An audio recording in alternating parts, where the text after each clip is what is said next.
It was focused intensity. You know, it was a lot more technical, a lot more detail-oriented than we have been on previous Mondays, and I think it's really important because obviously little things turn into big things, and if you watch the game, the little things are what beat us. You know, we not fitting stuff right, not tackling well, and that just starts with your alignment, your assignment, your keys. So today it was a lot more focused, we were a lot more poised, and we were able to put together a good Monday. Could you see the cracks coming? Yes and no. Yes, because you get to the point to where you know you start to feed into the rap poison of the media, and you know everyone's telling you how good you are. You start to kind of believe that, and I kind of saw it coming. I saw there was a sense of it, and I put that on me because I should have spoken up and said something before it got to this point. But at the same time, you know, you never really know how bad it is until it happens, right? So again, hindsight's 20/20. This is something that we all learn from as a team, and it's something that's brought us closer as a team already, just in 48 hours. I feel like it's an easier thing to speak up about now that it has happened to you guys. Absolutely, because again, just experience is your biggest teacher. Okay, so we've done this. This has happened to us before.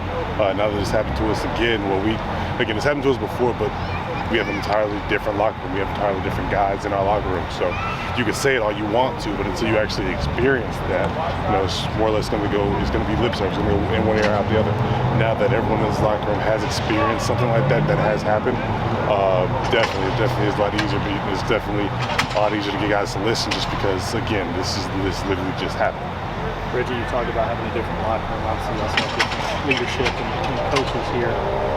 How does the reaction to this loss on Saturday night compare maybe to when y'all have been through that before? Again, we're definitely more focused. Again, I think it kind of galvanized our group, but I think that's a really, really important thing. Just previously, it was, all right, guys, we lost, but you know, let's go back and let's see what we did wrong, and it would be harping on all the things we did wrong. And be kind of demeaning and diminishing, as opposed to focusing on the good that comes from the bad. And I think that's what this coaching staff, this group, and our team leaders, as well as just our team, I think that's what we also focus on. It wasn't all bad Saturday night. Okay, there were a lot of good things that happened. And then even with Saturday night, a loss, you just got to learn from the loss. My bad. You got to learn from the loss. So I think that's a really, really good, important thing. And it's a really key difference from now and previous years. Reggie, talk about that balance. You know, there were things you would like to have done better, but it wasn't all bad. How do you bring that balance and that attitude out into this week and into this weekend? Well, again, what the world wants you to believe is if you're good, you're really good, and if you're bad, you're really bad. So I think it's more focused on staying even keel, just staying right in the middle, understanding that we do go to OU, and we all can play football. That's how we got here. But at the same time, there's a whole lot that we all need to work on. And I think understanding that, realizing that is a really important, special thing, and it kind of humbles you in a way, but it also empowers you. Okay, well, now that I know exactly what I need to work on, why not work on it? You're a junior now. Is it a challenge to step into that leadership role when there's adversity like this? Time for you to stand up and say something, or maybe choose to do it next time, or how do you approach that? No, it's not. Because again, like you said, I'm a junior now, so I'm one of the older guys. I went from being one of the young guys to one of the older guys. I just turned 20 in May, okay, and if you go back and look at my class, I was like the youngest one in my class. Okay, well, guess what? Now my class is one of the older classes. So it's one of those things to where you got guys who, like, previously, had this been like sophomore year, freshman year, absolutely. It would have been a harder thing for me to do just because I don't really have that much of a voice.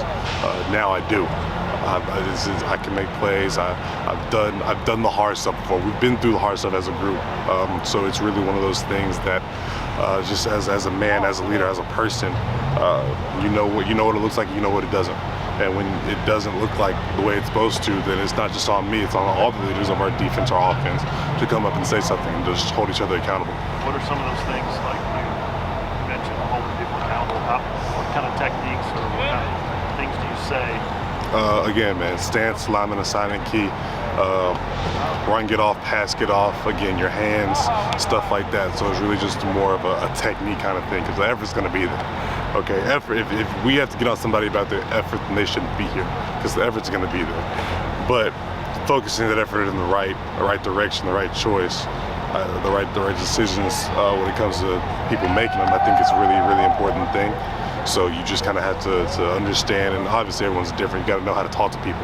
Okay, yeah, I can't get on Isaiah Coe like I would get on Ethan Downs because they're two different people, right? So it's one of those things to whereas you got to know what someone has to work on. And you have to encourage them in a way that's not demeaning, not derogatory, but in a way that inspires them to do better, not just for themselves, but for their team, their brothers. Was it just a strange feeling for you and Ethan, the way they kind of took you guys out of the game playing Saturday night? Yeah. Again, it's you go from a guy not getting a whole lot of reps to a guy that's being a starter. Obviously, you're gonna have guys game plan for you, and I don't think that me and Ethan responded well to that Saturday night. But obviously, again, you learn from it. So as far as that's concerned, man, we now know what we need to do in order to get better. Again, we're far from world beaters yet, and that's okay because at the end of the day, at the grand scheme of things, we're going into game 5. Okay, you're not supposed to be perfect going into game 5. So I think that it's one of those things to where it happened. You know it happened. You just gotta kind of learn from it. Who are you having those conversations with about